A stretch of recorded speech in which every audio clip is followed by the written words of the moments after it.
Good morning, everybody, and welcome back to The Walk. Today is Friday, November 14th. Yeah, November 14th. And we're going to be starting to look more deeply at Psalm 139, verse 5. We already read the entire chapter. We talked it through so that we weren't just passively reading it, we were understanding it in a deeper way. Then I shared with you some commentary that came from my friend Andy yesterday. So today we're going to start to look at this word hem, and we're going to look at it a lot more deeply. It's an interesting word. I don't know about you, but when I think about the hem, I think about, like this part of my sleeve where it's folded over and sewn together. That's what I think of.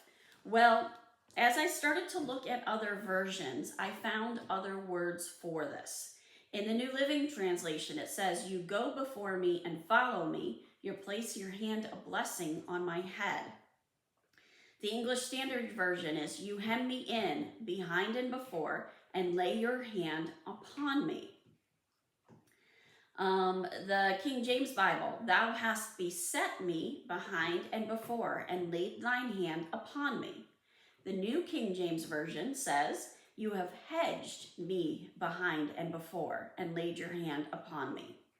The New American Standard Bible, "You have encircled me behind and in front, and placed your hand upon me." The Legacy Standard Bible, "You have enclosed me behind and before, and you have put your hand upon me." I'm looking for a different one. The Contemporary English Version, "And with your powerful arm you protect me from every side." The English Revised Version, "Thou hast beset me behind and before, and laid thine hand upon me." So there's so many different versions and different ways to translate that Bible, that word for hem. When we look at this, these are the varieties of words that we see. Hem, hedged, encircle, enclosed, beset, go, squeeze, all around, and protect. Now, all of this seems like it fits very loosely together, like these words don't have a whole lot in common. So it's important to go all the way back to the Hebrew.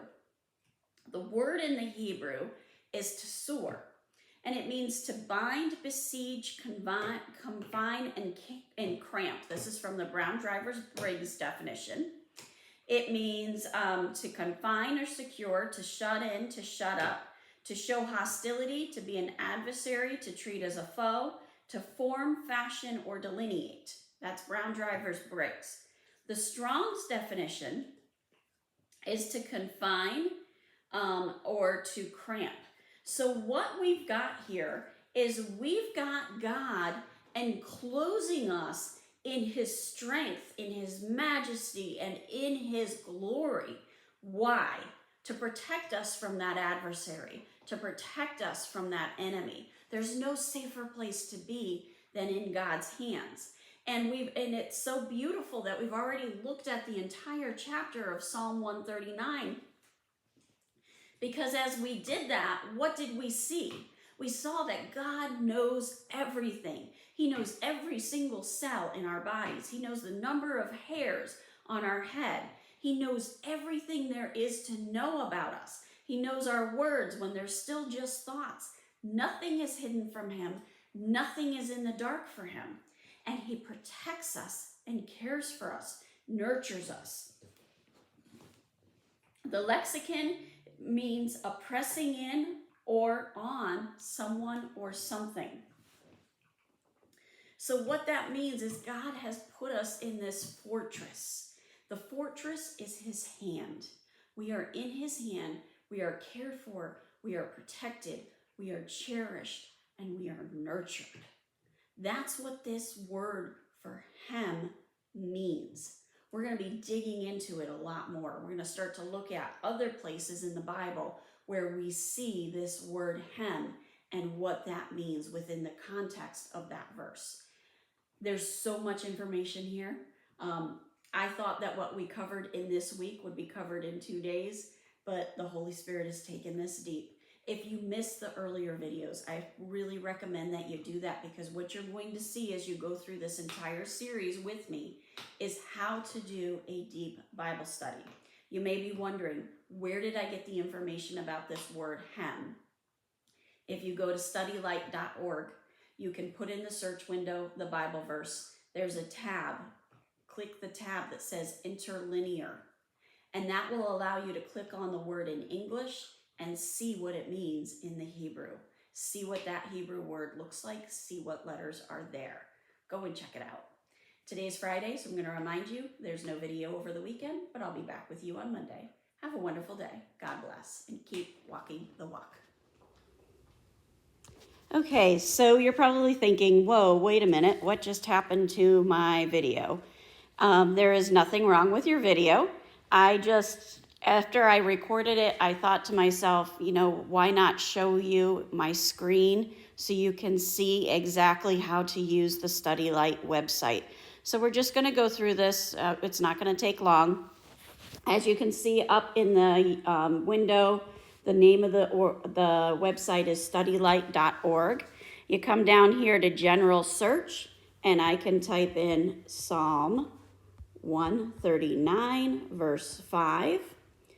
Now, I want it on whole Bible. I also am going to change the version because I prefer English Standard Version.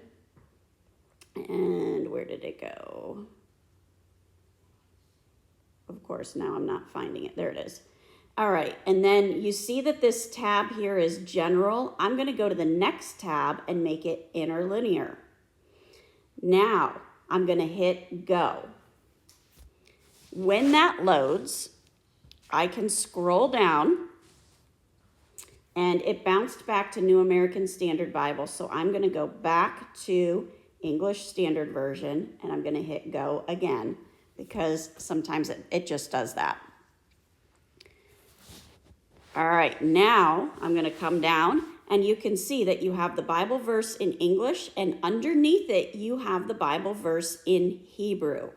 I'm going to click on the word hem in English, and I'm going to click it twice. And what it does is it opens up, I'm going to get this ad out of here. It opens up this window, and it tells you what the Hebrew word is. I can even hit this play button, and it will tell me how to say it.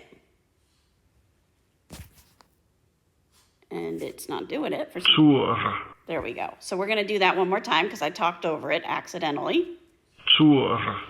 Now, this gives me the definition in Brown Driver Briggs Concordance. It also gives me the definition in the Strong's. It gives me some of the translated words. But in this yellow bar, there's the number 6696. I'm going to click on that, and it opens up an additional page in Study Light, and this additional page will give me the same information I already had, but it gives you a whole lot more. Oops, I did not want to click on that ad. I was trying to close it. So as I scroll down, I can have the Brown Driver's Briggs definition. I can click to Strong's. I can read the Strong's definition. It gives me some Greek equivalent words. Now, the more information that's available here is I can see everywhere it happens in every version of the Bible. Now, you're going to wonder, why is it a different number for different versions? Well, it depends on which text they used as their main text when they translated. Because we don't have the original Hebrew, they may have put more weight in a different text that they were using to translate. Doesn't make either one of them wrong or right. It's just how they translated it.